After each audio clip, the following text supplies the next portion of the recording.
अंबर Singh, important guest घर में आ रहल बाड़े। काल हम बतौले रही ना, ओकरा बाद भी ई सब काहे हो रहल बा? बतावल बात भूल जाए पर कुछ फर्क ना पड़ेला अंबर सिंह, लेकिन बिना बतौले पे भी कुछ बात याद रखे वाला होला। ओके ना भुलाए के चाहिए। उमा के आज पुण्यतिथि है।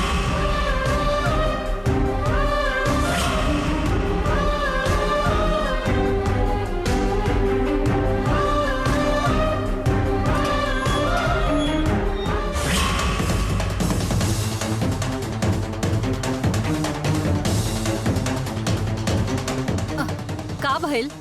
अभी आ गई नी? ओ ले जाए खातिर आइल बानी। इंस्पेक्शन तो हो गई, हॉस्पिटल जाए खातिर निकलत रही, रवा आ गई नी।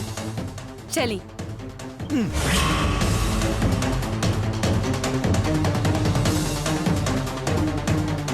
का भइल रवा? काहे ऐसे करतनी? तू गलत कैले बाड़ू विद्या देवी। ये गलती ये जीवन में सुधरे वाला नहीं है। अरे हम का गलती कईनी? हमरा ऊपर काहे गुस्सा दिखावतनी? स्कूल में इंस्पेक्शन होत रहे, अगर ई हम बोल देनी तो का गलत बा? छोड़ी ई सब बात जाए दी, चली हॉस्पिटल। कहाँ जाइबू? हाँ कहाँ जाइबू? वहाँ ना तो इंसान मिली ना ओकर लाश मिली। उमा मर गईली। हमनी उनका मार देनी।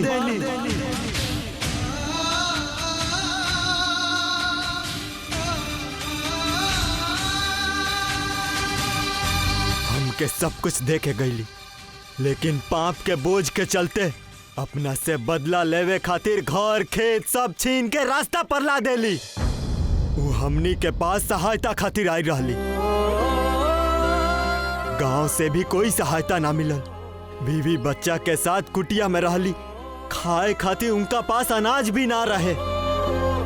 फिर भी उस सहायता कोनो काम ना आई। जब ओकर पत्नी मरे के स्थिति में आ गई रहे, तब वो सहायता मंगलस। तब वो हम कुछ ना कर पाईनी, कुछ ना कर पाईनी।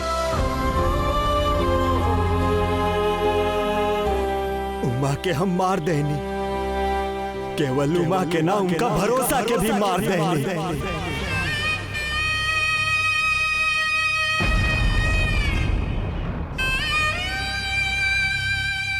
ऐसन होखी कभी ना सोचनी।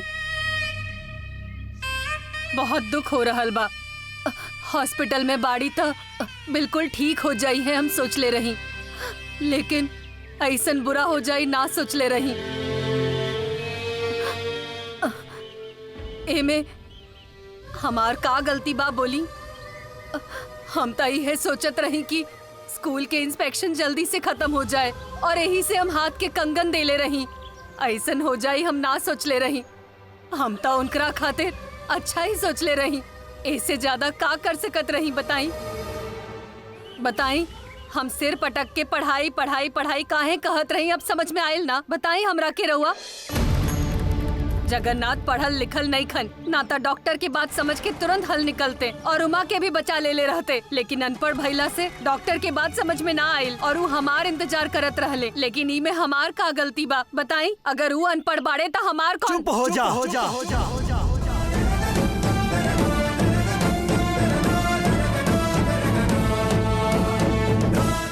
चुप रहबू? तोहार पढ़ाई पढ़ाई पढ़ाई पढ़ाई महान बा, लेकिन जौन पढ़ाई से एक इंसान के प्राण भी ना बच सकल, पढ़ाई कौन काम के बा बतावा? अपन पढ़ाई से केवल अपन भलाई होके तो पढ़ाई कौन काम के? पढ़ाई पूरा समाज के काम आवे के चाहिए, अगल बगल के 10 लोग के काम आवे के चाहिए ना। लेकिन आज तहरा ये पढ़ाई के चलते एगो मासूम के जान चल गई। खाली तहरा ना आइला से उमा के जान गई। उमा आज मर गई विद्या देवी। ऊ जवन मदद कैलस ओकर हमने ही बदला चुकैनी। ई सब का ह? हर बात पे मदद मदद कहत बानी। वो ऐसे ही मदद ना कैले रहन। हम इतना पढ़ल लिखल रही यही से कैले। उनकरा हमार क्षमता पे विश्वास रहे यही से वो कैले रहन। हाँ ऐसे ही समझा। वो लोग लाश के उम्मीद में ना रहलन विद्या देवी। अगर ऐसे ही मदद दिखावल जाई तो वो लोग ना ली हैं।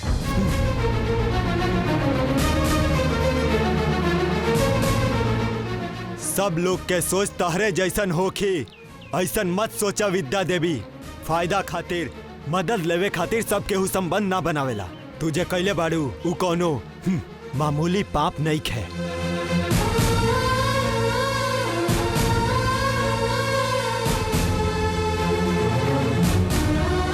ई हमनी से बड़ पाप भइल बा विद्या देवी। पत्नी पति के आधा हिस्सा हो खेली, यही से पाप में हमार हिस्सा भी बा। ये जिंदगी में तो हम उनका से मुंह ना दिखाई। उ हमरा के ये जिंदगी में माफ ना करी है। जे पाप भइल बा के परिणाम भुगते के ही पड़ी।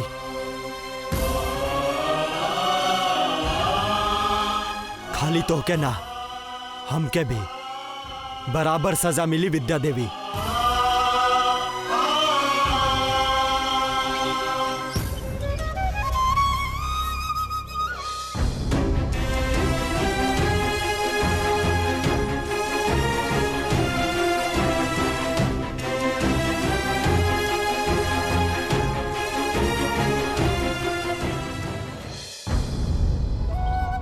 हाइले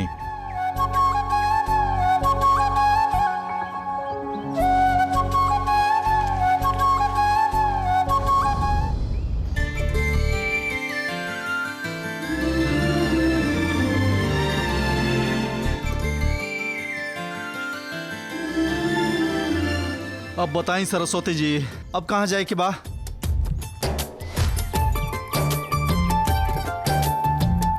सरस्वती जी हम कुछ पूछा था नहीं। ऑटो वाले के बताए तू लेके जाई ना।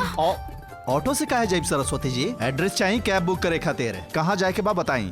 कैब वो का होला? कैब मतलब रेंटेड कार, मतलब भाड़ा पर चले वाला कार। कार में ना ना उतना पैसा नहीं खे, ऑटो में ही जाइब। ऑटो उतना आरामदायक ना होला ना सरस्वती जी, और पैसा के प्रॉब्लम नहीं खे, हम दे देब, चिंता मत करें। तू काहे देबा? हमरा पास पैसा बा, वही पैसा से ऑटो में जाइब। ओह God, what a character man. लड़की के झेले खातिर हमरा अपन टॉप अप करे के पड़ी। का देखा तरा? ऑटो बुलावा। हाँ ऑटो, हेलो। कहाँ जाए के बा? हाँ मंदापुर। मंदापुर जाए के बा?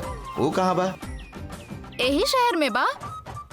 ऑटो वाला के तो सब एड्रेस पता होला ना, लेकिन मंदापुर कहाँ बा ताके नहीं के पता। अरे हुए मंदापुर। ओ मादापुर जाए के बा का? मादापुर में कहाँ जाए के बा?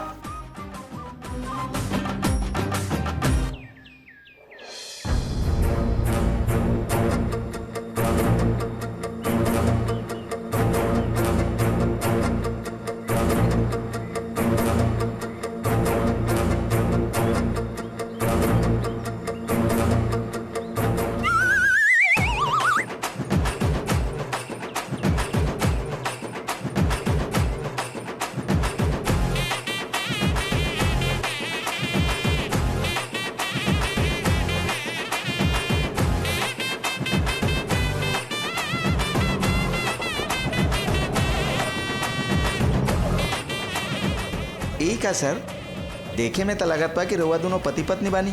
अगल बगल में बैठे के बजाय आगे आके काहे बैठ गए नी? वो सबसे तारा का, चुपचाप चला। का कहला सी? पूछो ना, ये पूछा तने कि शहर में नया आयल बड़ी का? अरे ना, बचपन में आयल रही, फिर अभी आ रहल बानी।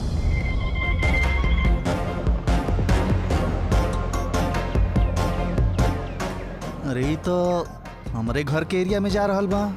कहीं हम अपन घर के आसपास तो नहीं जाते। भैया तनी एड्रेस दिखावा तो।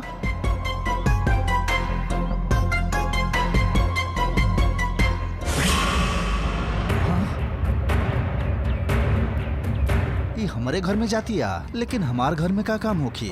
बाप रे, अगर हमरा के मैडम देख लेली तब? ना ना। ऑटो, रोका रोका रोका रोका रोका रोका, अरे रोका यार रोका, अरे रोका।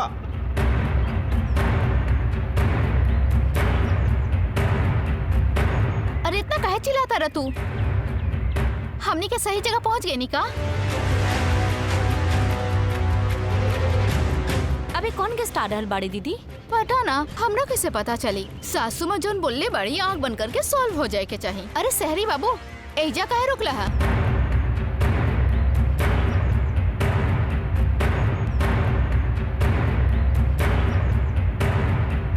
अरे अरे, ई का करत रहा? ए, ई सब कहा? उतरा। ड्राइवर कार रोका। का भइल? कुछ भुला गेलू का? ड्राइवर बतावा कार हमके। रोका। ओ माय गॉड, देखता ना लिली। तहरा से बोले तानी, उतरा ना। अरे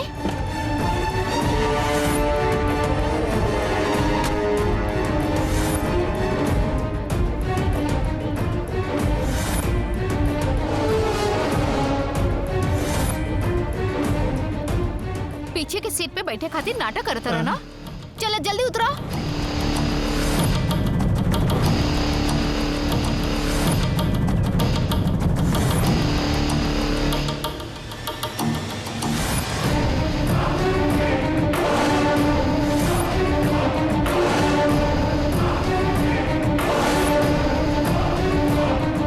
देखा, उतरे के बोलता नहीं ना। उतरबा की ना तू?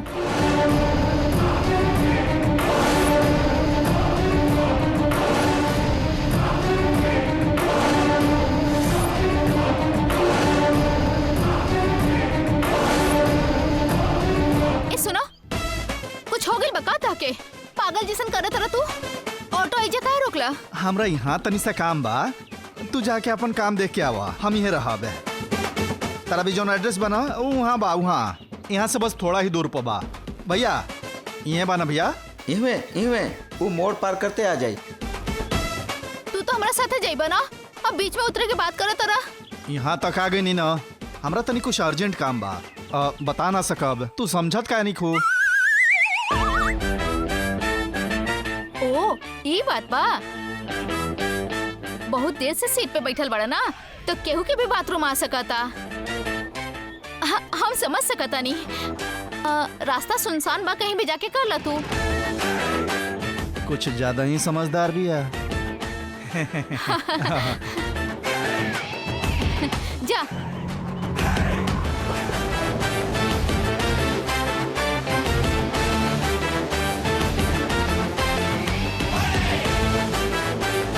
हमार घर में सरस्वती के का काम हो सकेला?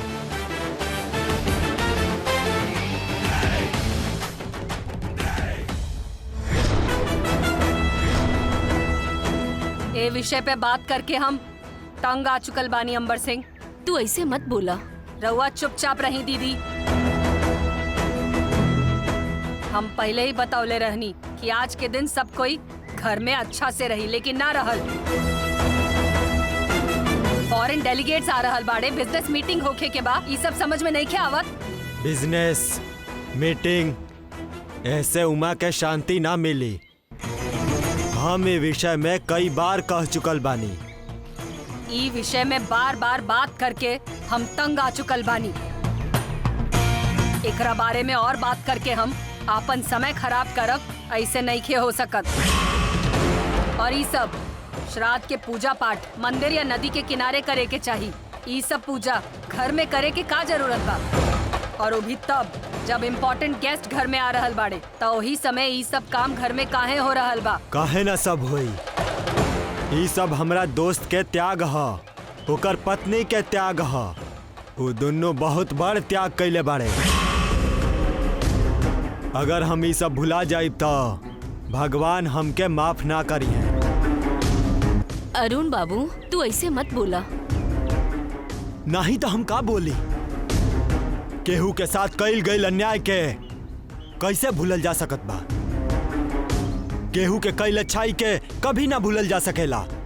वो दिन के एगो दुर्घटना हमनी के ऐसन कैलस की मुंह तक नहीं दिखा सके।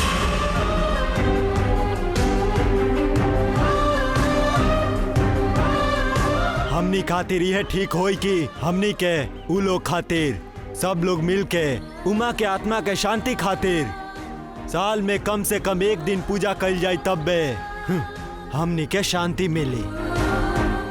और कौन बात हुई तो हम मान जाए, लेकिन उमा के विषय में हम ना मानब। ये हमरा खातिर जरूरी बा। केहू के पसंद होखे या ना होखे, पुण्यतिथि तो यह मनी। पसंद नहीं खे तो गेस्ट के लेके बिजनेस मीटिंग कहीं दूसर जगह कर ला अंबर सिंह।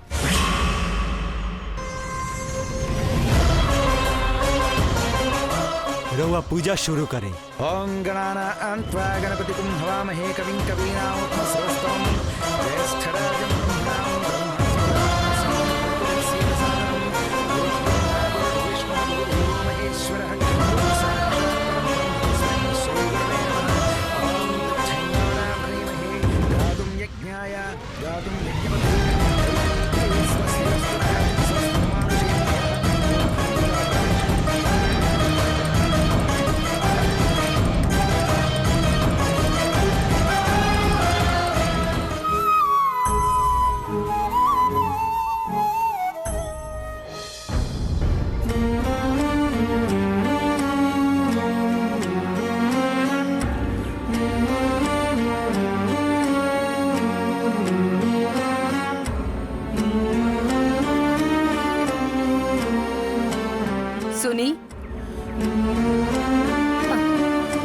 सुनी रउआ से कहा तनी। बोला, सुनाई देत बा। रउआ से बात करे के बा, कमरा में आई।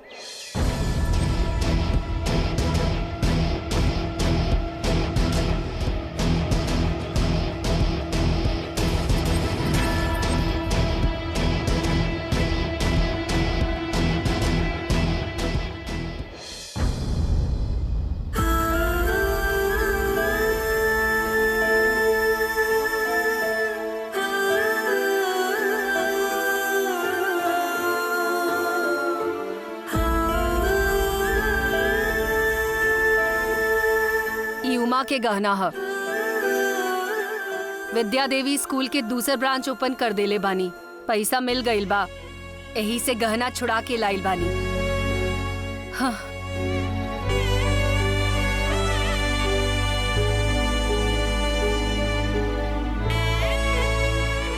उ लोग जे हमरा खातिर इतना त्याग और बलिदान कइले बा, उनकर पैसा प्यार से लौटा दी। हम भी रउआ साथे चल सकत रही, लेकिन उनका बुरा लागी, यही से नहीं खी चलत। ई ले ली, स्नेह पूर्वक ले जाके आपन दोस्त के दे आई। दोस्त के दे आई? दोस्त अब बचल कहाँ बा? दोस्ती के धर्म निभावे खातिर बहुत रास्ता बा। हिम्मत करके करे के सोचत बानी। एगो दोस्त के नाते ना तो एगो इंसान के नाते ही सही।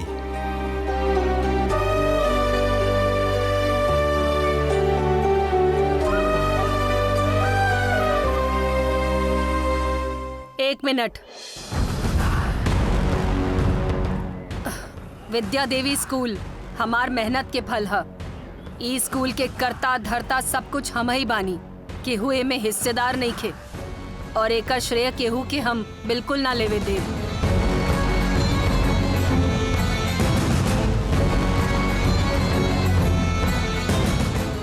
बहुत दिन के बाद 1 मिनट खातिर तोहरा से कोनो अच्छा काम भइल रहे, लेकिन 1 मिनट में तू खत्म कर दे लो।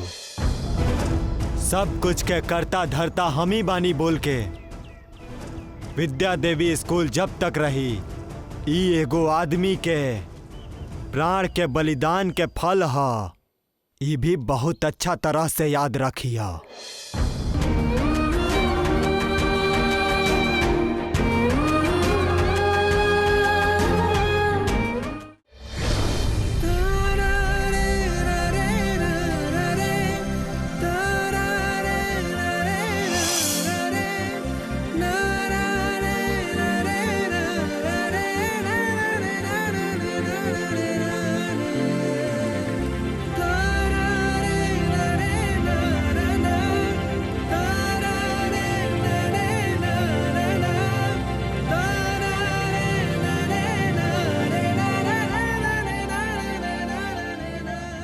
प्रणाम अरुण बाबू। प्रणाम चाची, प्रणाम।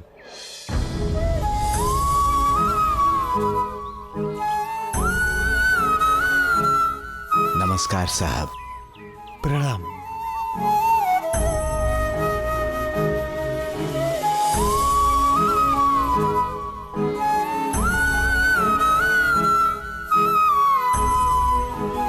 अरुण जी फिर गांव में आयल बड़े, बड़का साहब उनकर आवे दी हैं। नहीं आवे दी हैं तो अच्छे बा, ऐसे भी बीवी बच्चा की निखने लाइल। वैसे भी बाप बेटा में कितना दिन झगड़ा रही, एक न एक दिन तो वापस आईबे करी हैं।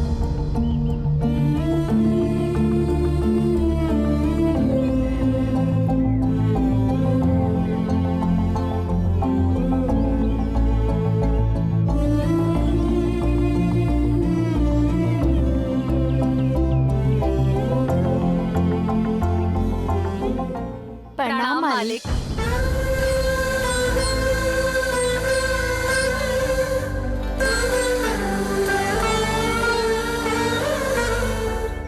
चावल बिकैला पर कुल मिला के 33,48,000 रुपया भइल हा। उ खाता में जमा करा देनी साहब। प्याज के भाव अगला महीना और ज्यादा होके साहब, इसे गोडाउन में जमा करा देले बानी। और जौन मिर्चा बा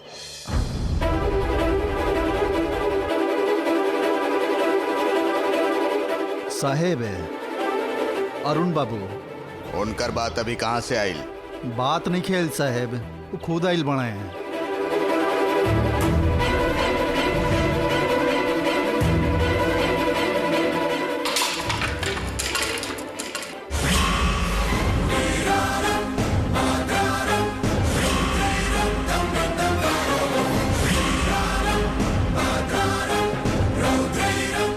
जब ही हमार तिरस्कार करके यहाँ से गईलन तबे इनका से हमार रिश्ता टूट गई।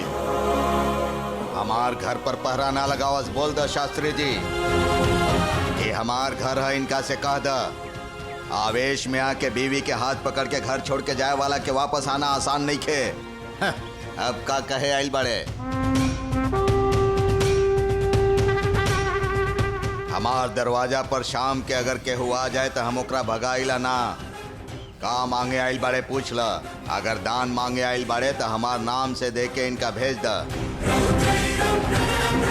अगर हम रउआ से कुछ मांगे आइल रहती तो ये घर छोड़ के ना जाती, बोल दी मुनीम जी।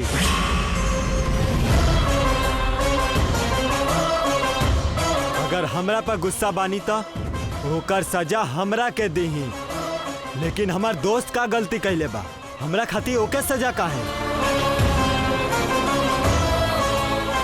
हमार दोस्त एक इंसान के नाते हमरा के आश्रय दे के हमरा के बचौलस ही ओकर गलती बा।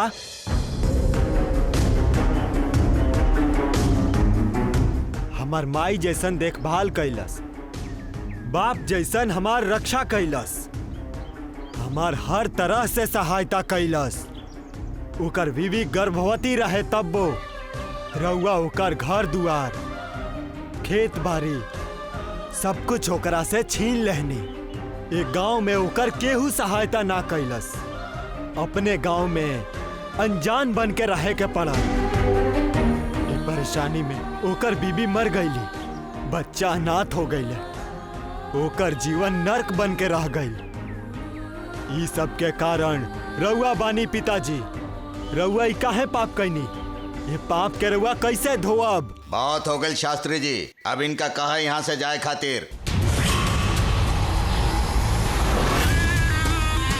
खत्म हो गए। इतना जल्दी कैसे खत्म हुई? कईल पाप ऐसे ही खत्म ना होला। बच्चन के रोला के पाप रउआ यही जिंदगी में भोगे के पड़ी, इतना जान ली। और एकर प्रायश्चित रउआ रो रो के करब। हम तो यहाँ से चल जाइब, लेकिन हर रोज रउआ ए पाप के कैसे प्रायश्चित करी है सोचत रहब।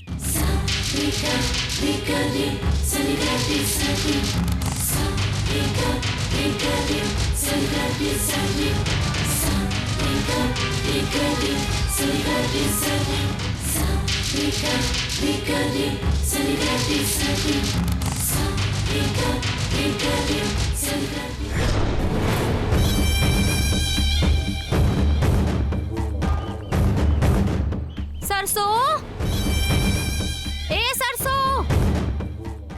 नंबर के बदमाश पिया, बोलत भी नहीं खेले की।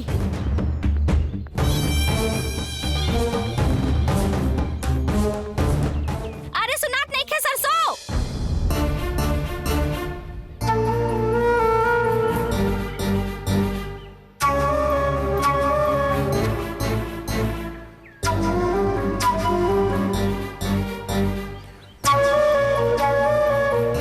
का है मामी?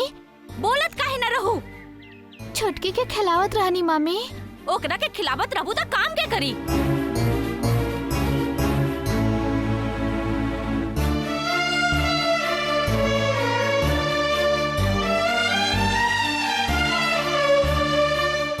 इला, ये 10 रुपया लेके जा और दुकान पर से चीनी लेके आवा। चला जा। ठीक बा मामी। अरे ओने काहे जात बाड़ू?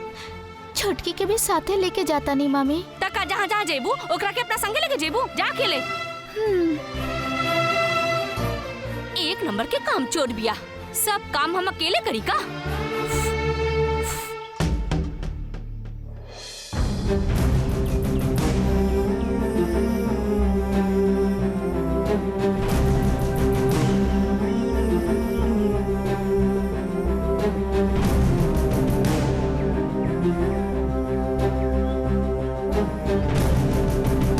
सुरेंदर, सुरेंदर,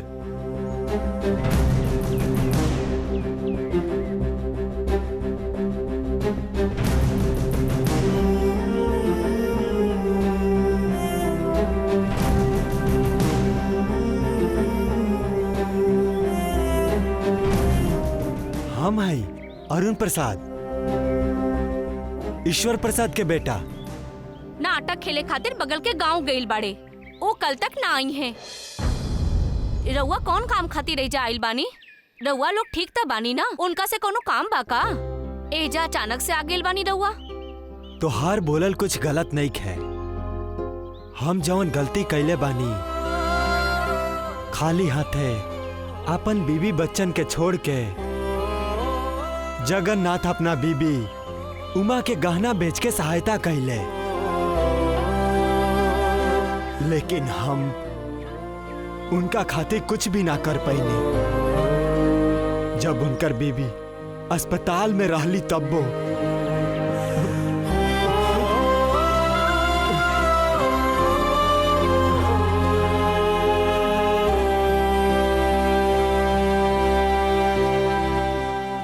देखा, अभी सोना पैसा दे के माफी मांगे आइल बानी तो नहीं खान। अपना बच्चा के तहरा पास छोड़ के जगन्नाथ दुबई चल गइल बाड़ान। हाँ बाबूजी, इतना भइला पर भी ए गांव में अपना बच्चा सबके हमरा पर अकेला छोड़ के वो पैसा कमावे खातिर दुबई चल गइल बाड़न बाबूजी। बीबी के मरला के बाद बच्चन के अकेला छोड़ के चल गइलन। ई सब जे कुछ भी भइल बा ओके कारण हम ही बानी। हम ये गलती के कैसे सुधार पाई?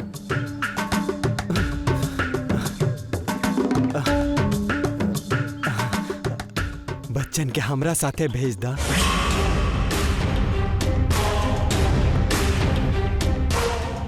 हम ओकनी के अच्छा से रखब। अगर ही बच्चा सबके अपना साथ लेके चल जाई तो हमार तो कमाइए रुक जाई।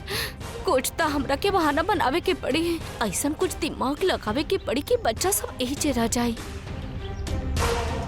का सोच रहल बाड़ू? जे हो गइल बा ओके तो हम नहीं बदल सकत।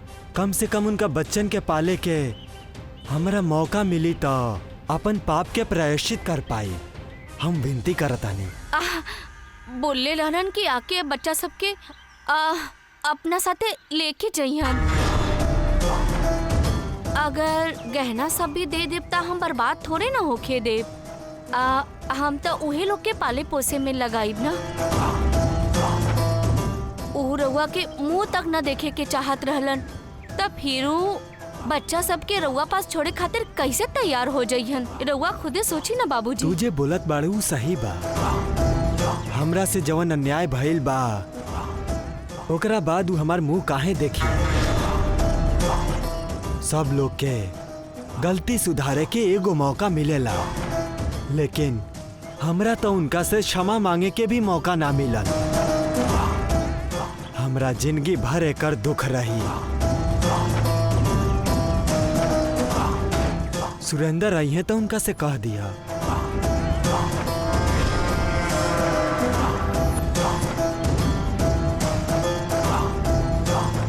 कम से कम ई गहना और पैसा रख ला, बच्चन के पाले में काम आई। हमार मुंह ना देखे वाला ई पैसा भी ना ली है, हमरा पता बा, लेकिन ई उनकर ह, यही से है के तो रख ला।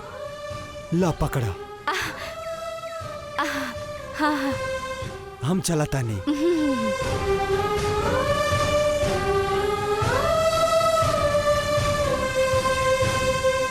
अच्छा ठीक बा। ठीक बा बाबूजी।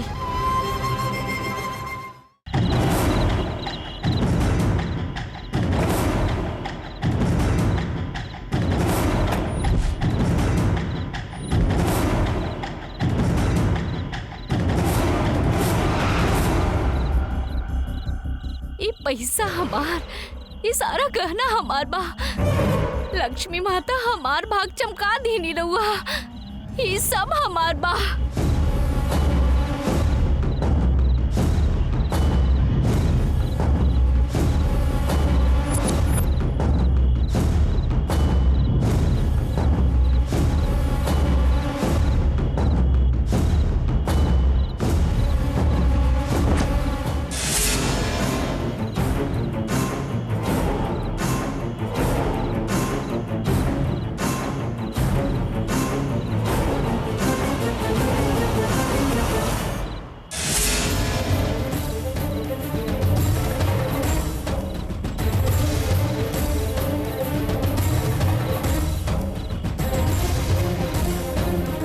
नागमणि, यहाँ का करत बड़ू? रउआ भी जाग गई नी। हम रउआ खातिर पानी लेके आवत बानी। ओ का बना, हाँ सवेरे खातिर सब्जी बा कि ना वो देखे आइल रहनी। रउआ जाके सुत रही, हम पानी लेके आवत बानी। ये सब का होत बा? गला में इतना सोना कहाँ से पहन ले बाड़ू?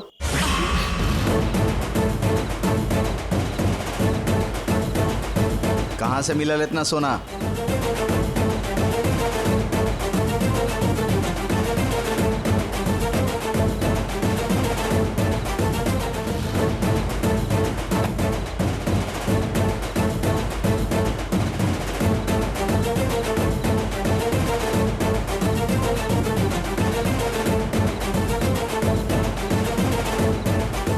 बोलत काहे नहीं खू? कहाँ से मिलल इतना पैसा? कहाँ से आयल इतना सोना? ये सब हमार बा, हमार है ये सब। हाँ? तोहार है? तोहार पति नाटक में काम करके ले आयल बा या तोहार नैहर वाला तोरा देले बाड़े? कहाँ से लेके आयल बाड़ू? हम समझ गई नी। हम नाटक करे खातिर बाहर का चल गई नी, तू यहाँ ये सब कांड कर देलू। चला बतावा, कहीं से चोरी करके ले आयल बाड़ू का या फिर कोनो काला कांडी कैलू? हे भगवान, रउआ हमरा पसंद कर रहल बानी। रउआ आँख में ये सब गहना गड़ रहल बा। कैसन पति बानी? अगर तू हमरा सब सच सच ना बतेलू तो हम तोहरा जान से मार डाला। चला बतावा, कहाँ से ले लू ये सब तू? देखी, अब रउआ ज्यादा मत बोली। हाँ सच बतावा तानी, ये सब ना हमरा के अरुण प्रसाद बाबू देके गईलन।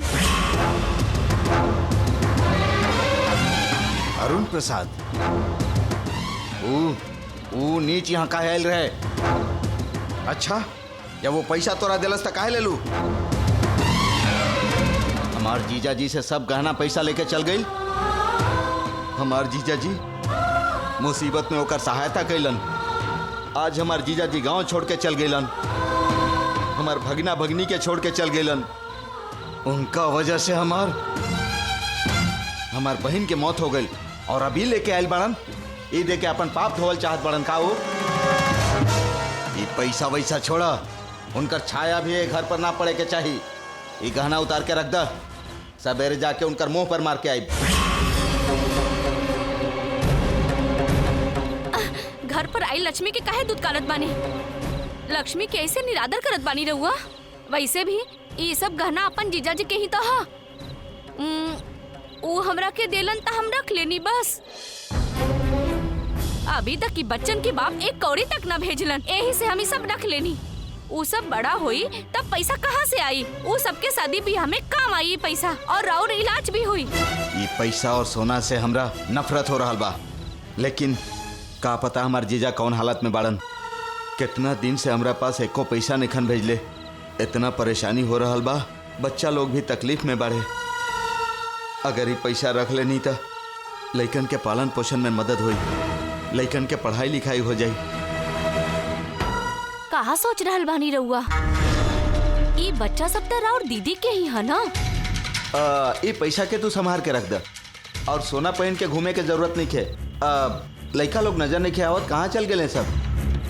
तोहरा लइका लोग के तो ध्यान रखे के चाहिए ना। अच्छा अब तू ही बतावा, ये पैसा और सोना लेके अरुण प्रसाद के यहाँ आवे के का जरूरत रहे? सच में रहुआ ये सब पैसा उनका के लौटा दे? हमनी के पास तो पैसे नहीं खे। काल जब बच्चा लोग स्कूल जाई तो इहे पैसा काम आई ना, उनकरे भलाई खातिर बा। हम अपना ऊपर एक को पैसा एकरा में से ना खर्च करब।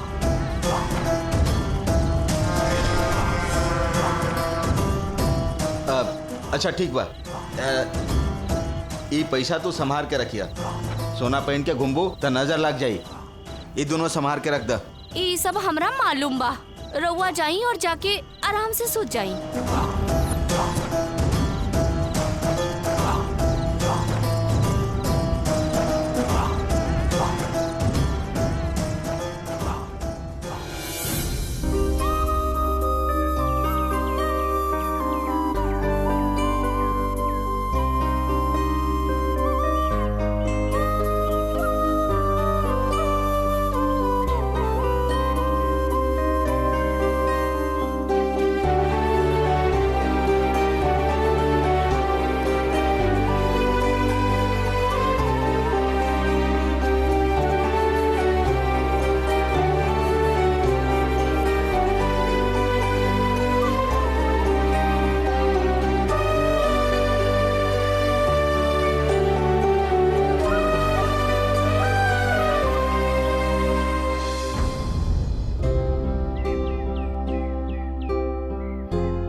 एको कौआ नइखे दिखाई दे रहल पंडित जी। हर साल ही काम होत बा, लेकिन एक बार भी कौआ निखन खात, मतलब उनकर आत्मा के शांति निखे मिलल।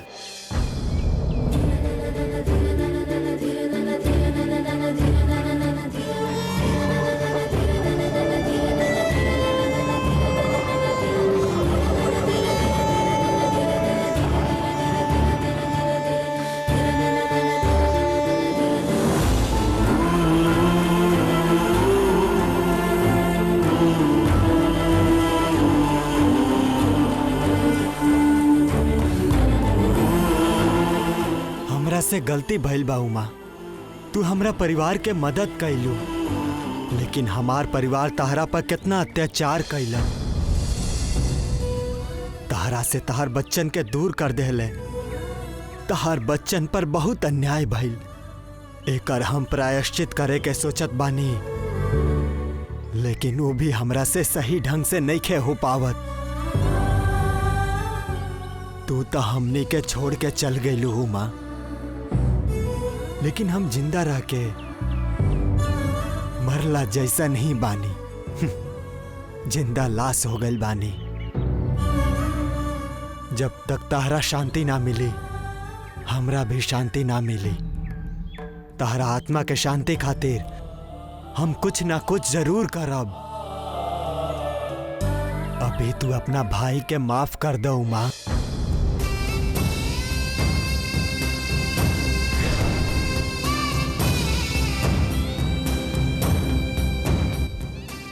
बेटी पता ना माफ करिया सन की ना।